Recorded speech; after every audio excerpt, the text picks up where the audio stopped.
This is Peter McGough with MD, and this is a first for me. I'm here with Jason Poston, who's a men's physique competitor, the first one of that class I've interviewed.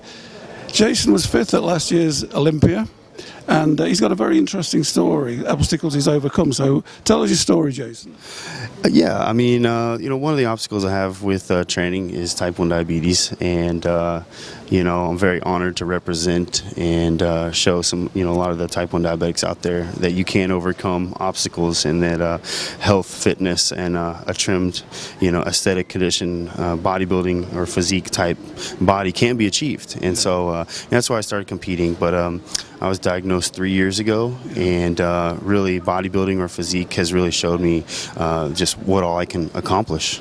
And how does it inhibit you in terms of what you're doing, physique enhancement? How does this inhibit you?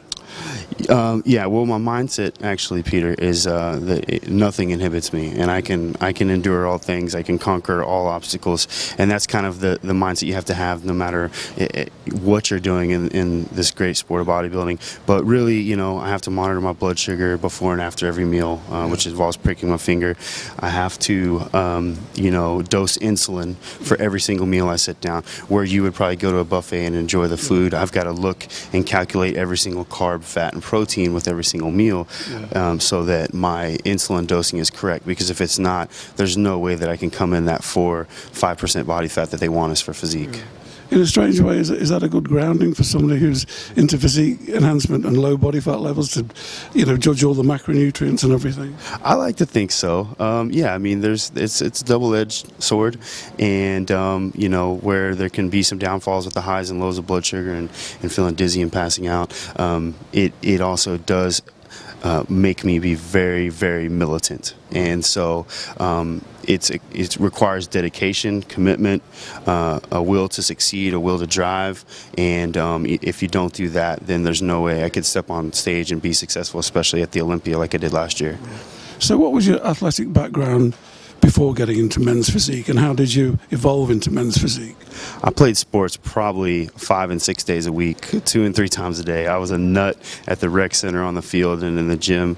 I loved weightlifting. I always looked up to bodybuilding. One of your favorites, Dorian Yates, Johnny Jackson, Branch Warren, Ronnie Coleman, Jay Cutler, Dexter Jackson, all those guys growing up I look up to. But I love sports too, so it kept me a little bit leaner and a lighter weight. So I played every single sport you can think of, really specializing in basketball, wrestling, and football.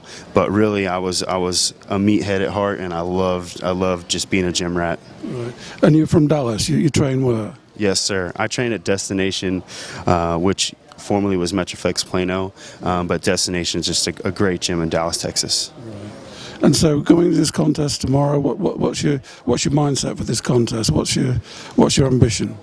My mindset is really just a strong feeling of confidence, and for this show, I'll be honest with you, Peter. I've only been dieting for about 22 days, but I stay lean year round. That's one thing that I recommend with all diabetics, but really with all competitors. Not whatever feels good to you. I'm not a big believer in bulking, and I think with men's physique, I think the advantage is to be able to pop into any show at any time, based on and just enjoy this traveling. Enjoy the IFBB, enjoy all the MD family.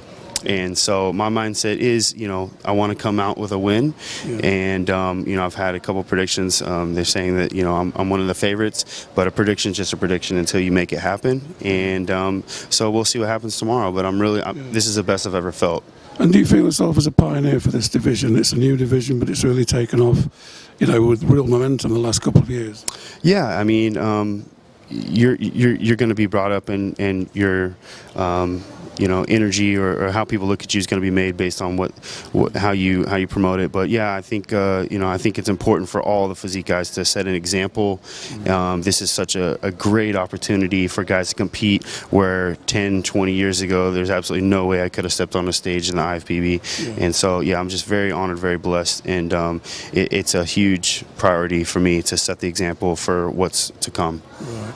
And you guys get a great following. There's like two followers over here that we need to pull into the camera. Come on, girls, don't be shy. You don't look shy. I've got some friends with me. So who are these lovely ladies? I'm Stephanie Mahoe. Yeah, Stephanie is a teammate of mine with Fitness Management Group. We have a great manager, J.M. Mannion, and me and Stephanie met in Florida last year. Tampa. That was my pro debut. Yeah. Yep. You're her spokesperson, obviously. She's my ride back to the hotel. And we don't need your introduction, but give us your Jennifer Dawn, Yes. and I work with MD a little bit, and I'm competing this weekend. Haven't competed since last year, so we'll see how it goes. So what did you do last year? My best placing last year was at the Toronto Pro, where I took second, so yeah, that was my best show of the year. So. Well, good luck to all of you. Thanks for your time, and we'll catch up with you the rest of the weekend. All right.